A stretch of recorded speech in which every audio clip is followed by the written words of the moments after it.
First junction நேயர்களுக்கு வாழ்த்துக்கள். மத்திய கிழக்கு நாட்டில் உள்ள அரபு நாடுகள் இவ்வளோ நாளுக்கு பிறகு இப்போ தான் அவருக்கு வந்து ஒரு பெரிய வீரம் வந்திருக்குது. ஐயா, இனிமேல் நம்மளுக்கு வந்து காவல் காக்கிறதுக்கு அமெரிக்கா இராணுவம்லாம் தேவையில்லை, அவங்க பேஸ் இங்கே இருக்கிறதுனால தான் நம்மளுக்கு அடி விழுந்துக்கிட்டு இருக்குது, நம்மளை காப்பாற்றுவாங்கன்னு பார்த்தாங்கன்னா அமெரிக்கா பாட்டுக்கு அவர் பாட்டு உட்காந்துக்கிட்டு இருக்காரு.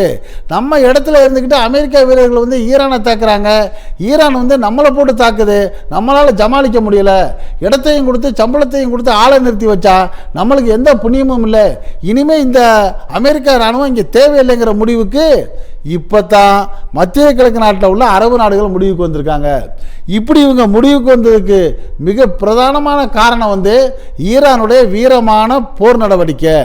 இதை பார்த்தோம்னா இது மூலமா அமெரிக்கா தன்னுடைய அதிகாரத்தை இழக்க போகிறது உறுதியாயிருச்சு. இந்த சூழ்நிலையில் மரண பயத்தில் அந்த நெதன்யாகு இருக்கிறாரு. இந்த சூழ்நிலையில் உலக நாடுகள்லாம் அரண்டுக்கிட்டு இருக்காங்க. என்ன நடக்க போதோ, இது மூன்றாவது உலக போராக மாறிடுமோங்கிற ஒரு கவலை வந்து உலக நாடுகளுக்கு வந்திருக்குது. இப்படிப்பட்ட சூழ்நிலையில் என்ன நடந்துச்சு, என்ன நடக்குது, என்ன நடக்க போகுதுங்கிற சில தகவலை தெரிஞ்சுக்கிறதுக்கு வாங்க இப்போ நம்ம வீடியோக்குள்ளே போவோம். சர்வதேச ஆய்வாளர்களும் இன்னும் சொல்ல போனால் அமெரிக்காவுக்கு சாதகமான சில உளவுத்துறையும் முன்னாள் ட்ரம்போடைய முன்னாள் உளவு அதிகாரிகள் கூட இப்போ என்ன சொல்லிட்டாங்க, அமெரிக்கா அவங்க கையை வந்து இப்போ தாழ்ந்து போயிடுச்சுங்க, நீங்கள் இனிமேல் கொஞ்சம் எச்சரிக்கையாக இருங்கன்னு சொல்லியிருக்காங்க. இப்படி சொல்லியிருக்கிற ஒரு பக்கம் இருக்க, இன்னொரு பக்கம் பென்டகன் சொல்லியிருக்கு நம்மள்ட்ட இருக்க இராணுவ தளவாடங்கள்லாம் காலி ஆயிடுச்சு, இன்னொரு 3-4 நாளுக்கு கூட இருக்கிறது தாக்கு பிடிக்குமாங்கிறது சந்தேகம்னு சொல்லியிருக்கிறாங்க. இப்படி சொல்கிறதுக்கு காரணம் அமெரிக்காவில் உள்ள பிரதான ஆயுதங்களெல்லாம் ஈரான் வந்து அழித்து தாக்கியிருக்குது. உதாரணமாக இந்த air defence system, terminal high altitude area defence சிஸ்டம்னு சொல்கிறது தாட்னு சொல்லுவாங்க.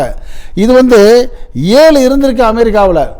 இது என்ன பண்ணுமா, மிக உயரத்தில் வரக்கூடிய ஏவுகணைகளை வந்து எதிர்த்து தாக்கி அழிக்கிற திறன் கொண்டது. இந்த 7ல் 4 வந்து ஈரான் அழித்து விட்டதுங்கிற தகவல் வந்திருக்குது. அடுத்து வந்து இந்த ரேடார்கள் வந்து 11 ரேடார் இருந்திருக்கு அமெரிக்காவில். இந்த ஈரான் இராணுவம் 11 ரேடாரையும் அடித்து நொறுக்கிருச்சு. அதே மாதிரி நாங்கள் பெரிய பலசாலி, எங்கள்கிட்ட வந்து யாரும் அசைக்க முடியாத அந்த கப்பல் ஒன்று இருக்குது, ஆப்ரஹாம் லிங்கன் கப்பல்னு தம்பட்டம் அடித்த அமெரிக்காவுடைய ஆப்ரஹாம் லிங்கன் கப்பலையே 4 ஏவுகணையை போட்டு நாசம் பண்ணிருச்சு. இப்படி பண்ண சூழ்நிலையெல்லாம் பார்த்துட்டு தான் இது இந்த பக்கம் இருக்குது.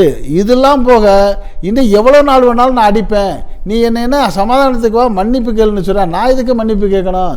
அமைதி பேச்சுவார்த்தையில் உடன்பாடோடு பேசிக்கிட்டு இருக்கிறப்ப நீ அந்த பேச்சுவார்த்தையை தாண்டி அமெரிக்காவுடைய உங்கள் பாராளுமன்றத்தில் அனுமதி வாங்காமல், காங்கிரஸ்கிட்ட அனுமதி வாங்காமல் நீ வந்து எங்கள் நாட்டை அடித்து என் உச்சபட்ச தலைவரை கொன்னுட்டு அப்புறம் அமைதிக்கு இப்போ கூடுவா நான் வருவானா?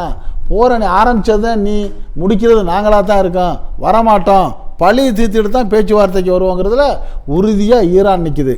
இந்த அளவுக்கு இது உறுதியாக நிற்கிறதுக்கு என்ன காரணம்னா, 20 வருடங்களுக்கு முன்னையே அந்த ஈரானில் பாலைவனத்துக்கு கீழே 200-300 அடிகளுக்கு கீழே ஒரு மிகப்பெரிய நகரத்தை உருவாக்கி அதில் ஃபுல்லாக ஆயுத குடோனை உருவாக்கிட்டு போயிட்டார் ஆயத்துல்லா கொமேனி.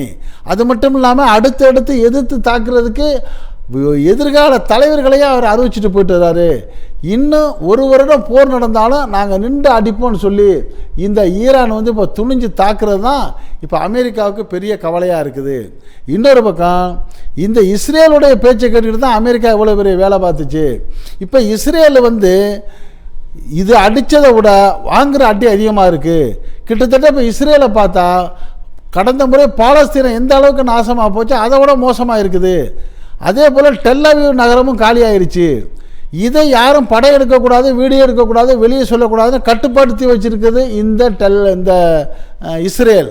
இந்த சூழ்நிலையில் தான் இந்த ஈரான் என்ன சொல்லுது, ஒன்றை நான் இல்லாமல் ஆக்கினது இருக்கட்டும், உன்னுடைய இந்த தளங்கள் இருக்குது பார்த்தியா, அரபு நாட்டில் உள்ள தளங்கள் அத்தனையும் அழிச்சிருவேன் அப்படின்னு சொல்லிட்டு அந்த ஈரானுடைய முக்கியமான தலைவராக இருக்கிற மசூத் பெசஸ்கியான் என்ன சொல்லியிருக்காரு, அந்த அரபு நாடுகள்கிட்ட நாங்கள் வந்து உங்கள் மேலே எங்களுக்கு பகை கிடையாது, உங்களை நான் அடிக்கலை தாக்கலை, உங்களை அப்படி நான் அடிச்சிருந்தாலும் நீங்கள் அதுக்கு மன்னிச்சுங்க, ஆனால் உங்கள் இடத்துல அமெரிக்காவுக்கு நீங்கள் ஏர்பேஸ் கொடுத்துருக்கீல்ல, இராணுவ தளம் கொடுத்துருக்கீங்க, அதைத்தான் நாங்கள் தாக்குறோம், வேறு வழி இல்லையே, நாங்கள் தாக்கித்தானே ஆவோம் அப்படின்னு சொல்லியிருக்காரு. இப்படி சொன்னோன்னே ஆகா இனிமேல் நம்மளை ஒன்றும் செய்ய மாட்டார்னு நினச்சிக்கிட்டு இருக்கிறப்பவே அந்த பக்கம் ஒரு நாள் சென்று துபாய் ஏர்போர்ட்டு பக்கத்தில் ஒரு குண்டு விழுகுது. உடனே துபாய் கேட்குது, என்னையா நேற்று தானே பேசுனீங்க, இன்றைக்கி எப்படி போட்டுட்டீங்கிறப்ப தான் அதுக்கும் விளக்கம் கொடுக்குறாரு.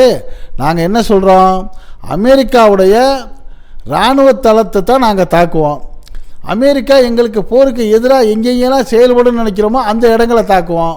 அதே போல் அமெரிக்கா துபாயில் இருந்து அந்த விமானங்களை பயன்படுத்தி ஓடுபாதையில் பயன்படுத்தி சில வேலைகள் செய்ய போகிறதா எங்களுக்கு தகவல் கிடைச்சது. அப்போ அதை முடக்கணுங்கிறப்ப துபாய் விமான நிலையத்தை தாக்காமல் நாங்கள் என்ன செய்ய முடியும்?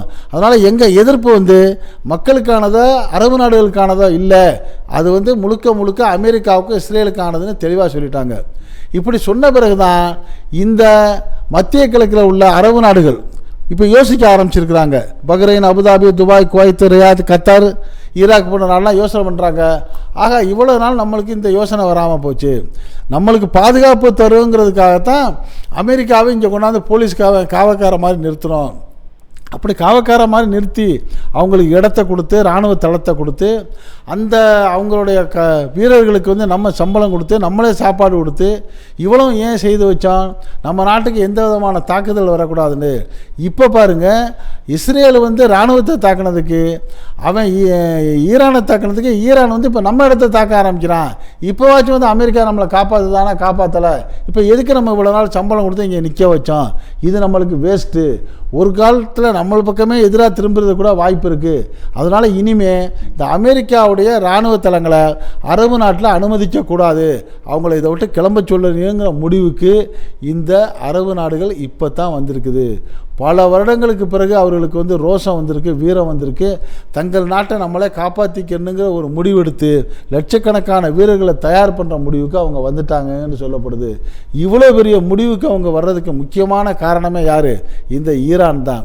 இந்த ஈரான் நான் உங்கள் மாதிரி இந்த மாதிரி அமெரிக்காவுக்கு அடிபணிய மாட்டேன். ஒரு கட்டத்தில் ஒரு மீட்டிங்கில் இந்த ட்ரம்ப் என்ன பண்ணுறாரு, அந்த சவுதியுடைய மன்னர் அலி லாரிசானியை எந்திரிங்கிறாரு, சல்மானை எந்திரிங்கிறாரு. உடனே அவர் எந்திரிக்கிறாரு. இது எவ்வளோ பெரிய அவமானம்! உலக நாடுகளில் ஒரு அதிர்ச்சி ஆகிறாங்க. என்னங்க இவர் என்ன வேலைக்காரராக அவருக்கு? ஒரு சவுதியுடைய இளவரசர் அவர் எந்திரின்னு சொல்கிறாரு, அவர் எந்திரிக்கிறாரு. எவ்வளோ பெரிய அசிங்கம்! இந்த அளவுக்கு இவர் சவுதி அரபு மன்னர்களை கட்டுப்படுத்தி வச்சுருக்க அமெரிக்கா. இதிலேருந்து வெளியே வரணுங்கிற ஒரு உணர்வு உலக முஸ்லீம் மக்களுக்கு வந்துச்சு. அந்த உணர்வு இப்போ தான் அரபு நாட்டு இளவரசர்களுக்கும் மன்னர்களுக்கும் வந்திருக்குது. ஆக எதிர்காலம் இனிமேல் ஏமாற்றி பிழைக்கக்கூடிய அமெரிக்காவுக்கு வீழ்ச்சி தாங்கிறத தெளிவாக பலர் சொல்கிறாங்க. அந்த வீழ்ச்சிக்கு இன்னொரு காரணம் என்னென்னா, நியாயமான முறையில் பாதிக்கப்பட்ட இந்த ஈரானுக்கு பக்க துணையாக இப்போ சீனா நிற்கிறாங்க. அந்த சீனா தான் என்ன பண்ணுறாங்க, பல வகையிலையும் உதவி செய்கிறாங்க, ஆயுதங்களை கொடுக்குறாங்க. அதில் ஒரு சில ஆயுதங்கள் பழுதான சரியில்லாத ஆயுதங்கள் வேறு சொல்கிறாங்க. அதில் சிறப்பான இப்போ கொடுத்த ஒரு விஷயம் என்னென்னா, அந்த பீரங்கி போன்ற வடிவமைப்பில் பலூன் தயார் பண்ணி அனுப்பிச்சிருக்காங்க ஈரானுக்கு சீனா. அந்த பலூனுடைய வேல்யூ பார்த்தா வெறும் $50 $100 தான் இருக்குமா.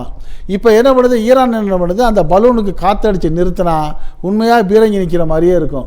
இந்த மாதிரி டசன் கணக்கில் நிறுத்துது. இதை வான்வெளியிலேருந்து பார்க்குற அமெரிக்காவுடைய இராணுவங்கள் என்ன பண்ணுறாங்க, ஆகா இந்த ஈரானுடைய பீரங்கி நிற்கிதுன்னு சொல்லிட்டு பல லட்சம் ரூபாய் மதிப்புள்ள ஏவுகணையில் தாக்குது அது மேலே.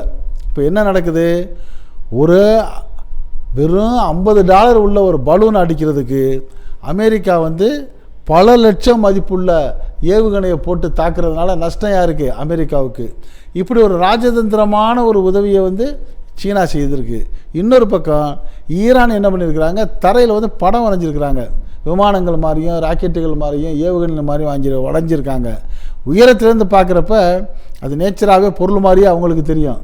இந்த படத்துக்கு அவங்க செலவழிச்சிருக்குது பெயிண்ட்டுக்கு ஒரு $5, அதை தாக்குறதுக்கு அமெரிக்கா செலுத்துகிற அந்த தாக்குதல் மிஷின் இருக்குது பார்த்தீங்களா, மிசைல்ஸு, அதோடைய மதிப்பு 70 லட்சம் 80 லட்சங்கிறாங்க. இப்படி அமெரிக்காவுடைய அந்த பொருளாதாரத்தை நாசமாக்கிட்டு அவங்களுடைய ஆயுதங்களுடைய ஸ்டாக் இருப்பை குறைச்சிட்டு அவங்கள நிராயுதபாணியான சூழ்நிலைக்கு ஈரான் கொண்டாந்து விட்ட உடனே தான் இப்போ தவிக்க ஆரம்பிச்சிருச்சா அமெரிக்கா. இதோடைய முடிவு என்ன ஆகுன்னு தெரியலை. இந்த முடிவில் ஈரான் இன்னும் பல மாதங்கள் போர் நடந்தாலும் நாங்கள் தயார்னு சொல்கிறாங்க. அமெரிக்காட்ட 4-5 நாட்களுக்கு கூட தளவாடம் இல்லைங்கிற ஒரு தகவல் வருது. இன்னொரு பக்கம் இந்த அரபு நாடுகள்கிட்ட உள்ள மத்திய கிழக்கில் உள்ள அரபு நாடுகள்லாம் எப்படியாவது அமெரிக்காவை நம்ம இடத்த விட்டு கிளப்பி விடணுங்கிற முடிவுக்கு வந்துட்டாங்க. ஆக இந்த முடிவு அமெரிக்காவுக்கு இனி வீழ்ச்சி தான் சொல்லக்கூடிய சூழ்நிலையில் இந்த கப்பல்கள் போகக்கூடிய அந்த ஜலசந்தி இருக்குது பார்த்தீங்களா, அந்த ஜலசந்தியை தடை செஞ்சுருக்குது ஈரான். காரணம் ஹார்மஸ் ஜலசந்தி வழியாக தான் எல்லா கப்பல்களும் எண்ணெய்களை ஏற்றிட்டு வெளியே வர முடியும்.